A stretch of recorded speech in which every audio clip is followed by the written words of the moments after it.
ज्ञापन सौंपा गया। सारंगढ़ बिलेगढ़ जिले के हम आज वाटिका में खड़े हैं और पुष्प वाटिका में आप साफ तौर पे देख सकते हैं यहाँ पे अधिकारी कर्मचारी फेडरेशन संघ जो है वो मसार रैली लेकर के निकले हुए हैं और मसार रैली लेकर के उनके किन चीजों को लेकर मुद्दे को लेकर निकले ये भी हम सारी बातें समझेंगे। लेकिन मैं आपको बता दूं कि ये जैसे यहाँ से निकलने की कोशिश कर रहे थे और उसके बाद से प्रशासनिक जो तंत्र है वो इसी जगह पे पहुंच गया और इनका रैली जो है मसार रैली लेकर के कलेक्टर को जो ज्ञापन सौंपने वाले थे उन्हें यहीं पे रोक दिया और रोकने के बाद यहीं से उनका आवेदन ले लिया गया। तो सबसे बड़ा सवाल ये उठता है कि कुछ दिनों से ये लगातार देखने को मिल रहा है कि अगर कोई भी संगठन हो, कर्मचारी हो, अगर वो रैली करता है, धरना करता है, कुछ भी करता है तो विभाग के तौर से या फिर प्रशासनिक तौर पे एक साफ तौर पे वहीं पे पहुंचकर मौके में पहुंचकर उन्हें या तो रोक लिया जाता है और उनका ज्ञापन उसी स्थान से ले लिया जाता है। तो ये सबसे बड़ा सवाल है कि कोई अधिकारी, यहाँ तक कि ये भी बातें सामने आई अभी कि जैसे ज्ञापन सौंपने के बाद लोगों में बातचीत चला कि हम तो कलेक्टर साहब से मुलाकात करना चाहते थे लेकिन उनसे मुलाकात नहीं हो पाया। हालांकि उनके प्रतिनिधि जो हैं विभाग के वो इस जगह पे जरूर मौजूद हुए और मौजूद होने के बाद उन्होंने ज्ञापन जरूर ले लिया। क्या कुछ मांगे इन तमाम चीजों को लेकर उनसे भी हमारी बातचीत करेंगे, उनसे ही जानेंगे हम। मैं श्रीमती चंपा सारस्वत, व्याख्याता। क्या कुछ मुद्दे को लेकर आप लोग मसार रैली निकाले? हम लोग का 4 मांग है और उसी को सरकार पूरा कर दे, बस हम इतना ही कहना चाहते हैं। ठीक है, भाजपा की सरकार बने अब महज 8 से 9 महीने बीते हैं और तो क्या कुछ मुद्दा था उसमें जो उनके घोषणा पत्र में जो अभी से आप लोग रोड पर उतर आए? हाँ, उनके चुनावी जो था उसमें बोले थे कि हम पिछले बार भी उसमें कांग्रेस सरकार में हम मांग रखे थे, जैसे गृह भत्ता है और क्या बोलते हैं डीए है, केंद्र के समान हमारी हो करके। लेकिन उस समय हाँ बोले थे, फिर कमेटी बनाए थे, लेकिन हमारी मांग फिर वैसे कैसे सरकार बदल गया लेकिन हमारा मांग वही का वही है, आज तक भी पूरा नहीं हुआ। कितना मांग बताइए? 4% डीए को और केंद्र के समान ही हमारा गृह भाड़ा भत्ता होना चाहिए और जो हमारा छुट्टी है वो 240 है, उसको 300 दिन का होना चाहिए। और अगर ये मांग पूरा नहीं होता तो क्या कुछ आगे की रणनीति रहेगा? हाँ, हम तो 27 तारीख को सामूहिक अवकाश लेंगे और उसके बाद में उसमें भी यदि सरकार नहीं सुनती है तो हम लोग फिर अनिश्चितकालीन हड़ताल करेंगे।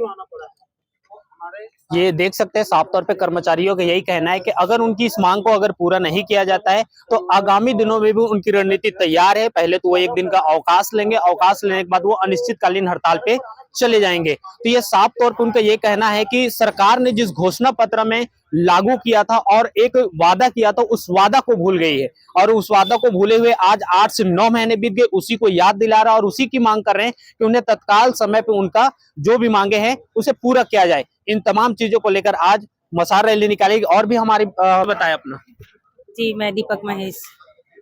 क्या कुछ मांगे हैं? यही हमारी 4 सूत्री मांगे हैं। क्या क्या? ये जो हमारा ये डीए है उसको हमारा जो अधिकार है उसको मिलना चाहिए और ये जो छुट्टी के वाला है जो 240 है वो हम लोग 300 मांग करना चाहिए। कितना दिन हो गए डीए रुका हुआ आपका? कितना दिन हो गए? 1 जनवरी 2020 का जो डीए है अभी तक लंबित है। अगर आप देखें तो केंद्र में 50% डीए की घोषणा की जा चुकी है और जो बिजली विभाग के कर्मचारी हैं उनको 50% डीए मिल रहा है। जो हमारे लोक सेवा आयोग के जो है अधिकारी हैं, जो हमारे कलेक्टर सर हैं और उन आईएएस जो हैं उन सबको 50% मिल रहा है। लेकिन हमको जो है वो अभी तक 4% डीए कम मिल रहा है।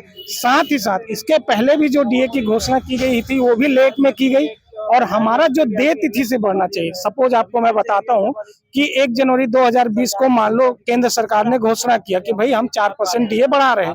उन्होंने देखा कि भाई महंगाई दर क्या है, इन्फ्लेशन रेट क्या है, उस आधार पर क्योंकि केंद्र सरकार ऐसी डीए नहीं बढ़ाता, वो पहले डाटा कलेक्ट करता है और डाटा के अनुसार जो समय का रेट रहता है, महंगाई का दर रहता है, उसके अनुसार बढ़ाता है। तो मान लो अगर केंद्र सरकार ने 1 जनवरी 2020 को बढ़ाया, लेकिन राज्य सरकार पहले क्या करती थी कि 2019 से पहले कि भाई मान लो केंद्र सरकार बढ़ा दिया, 3-4 महीने बाद खुद भी बढ़ा देती थी, लेकिन उस समय एरियस का प्रावधान होता था और उसी समय से देय होता था जब केंद्र सरकार ने घोषणा किया होता था। लेकिन आज के समय ऐसा नहीं है।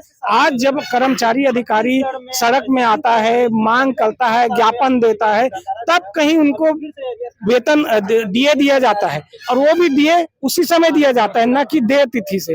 तो इससे क्या हो रहा है कि कर्मचारी का बहुत बड़ा जो है नुकसान हो रहा है। और डीए चूंकि मूल अधिकार है, आप सभी जानते हैं कि जो हमारे वित्त मंत्री जी हैं चौधरी जी, उन्होंने खुद बोला था कि डीए एक मौलिक अधिकार है। जब पिछले सरकार ने, हम आंदोलन में थे तो वो हमारे साथ थे।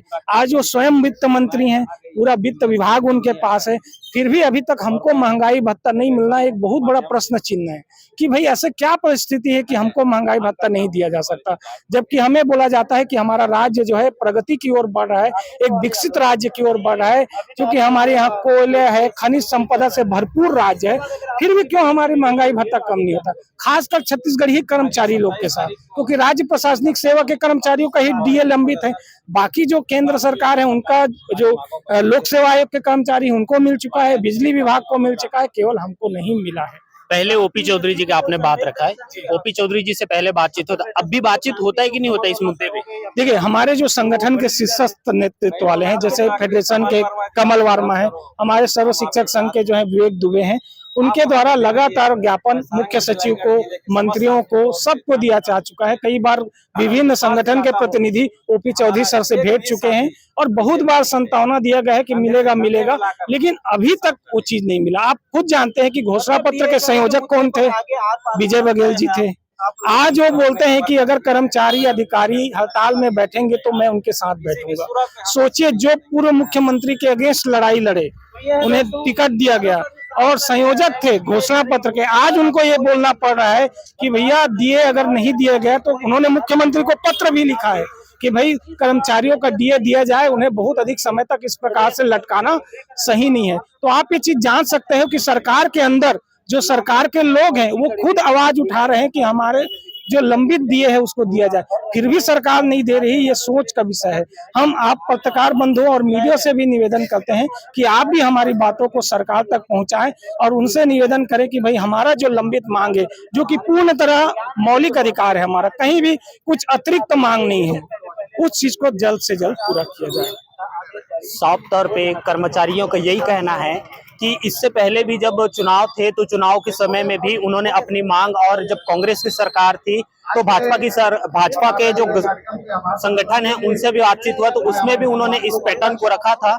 लेकिन आज वो सारे के सारे अपना पल्ला झाड़ते नजर आ रहे हैं और कहीं ना कहीं एक तरह की एक नाराजगी साफ तौर पे देखने को मिल रहा है कि उनका जो अधिकार है, मौलिक अधिकार की बात वो कर रहे हैं, मौलिक अधिकार से उन्हें छीना जा रहा है या उनके मौलिक अधिकार को उनसे नहीं मिल रहे हैं। तो इन तमाम चीजों को लेकर वो आज मसाल रैली निकाले और मसाल रैली निकालकर अपना आक्रोश सरकार तक पहुंचाकर अपनी मांग को पूरा कराने की कोशिश कर रहे हैं।